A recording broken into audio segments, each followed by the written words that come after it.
So the Rabbeinu Avram says, this individual level of Bitachon Prati, as he calls it, that belongs to the Shomer Torah mitzvahs, to the people who internalize their Bitachon. As Shlomo HaMelech says, B'tachel Hashem b'chol libecha v'al b'noschal tishorin, they don't rely on anything else.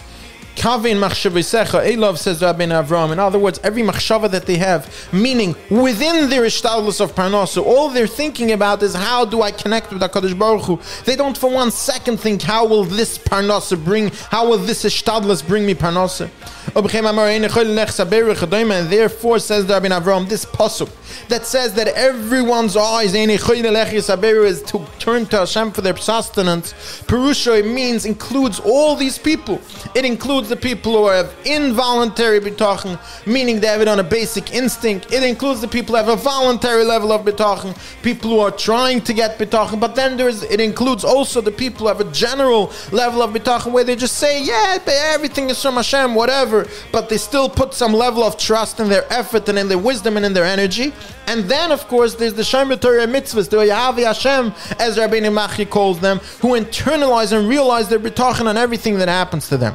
V'sikum kol advar me'ela. Therefore, what comes out of all this discussion is the psukim that say that everyone has bitachon b'Hashem. First of all, it doesn't mean koil, it means rov, it means most beings in this world. And then bitachon includes the voluntary and involuntary, and it includes the general bitachon and the individual bitachon. Adds the Rabbeinu Avram now that you can also say that then the pasuk says every being in this world has bitachon b'Hashem. This can also mean, you can explain it in another way, which is in other words, even an animal, let's say you say an animal relies on its master to provide him its food. So you'll say, how is the animal relying on HaKadosh Baruch Hu? Is there some secret brain waves that the animal has, that it has das, that it understands that Hashem created the world and therefore it has bitachon b'Hashem? But the Rabbeinu Avram says it's pashut. Let's say this animal relies on its master, but we, the Baalei Bitachon, know that his master has no power to provide him with food. Elamai, HaKadosh Baruch Hu, the creator of the world, provides this master with food and money and with rachmanos in order for him to feed his animals. So therefore, the bitachon that the animal has in its master translates into bitachon b'Hashem.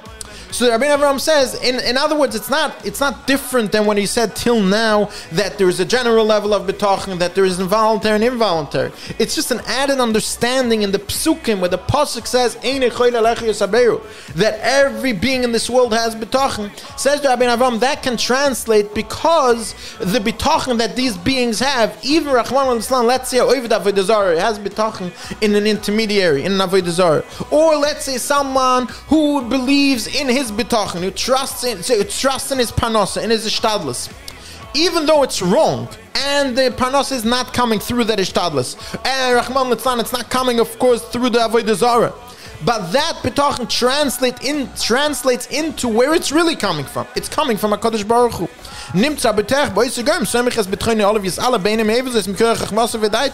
Whether the person knows it or not, their bitachon is really in HaKadosh Baruch Hu, because that's where it's called coming from.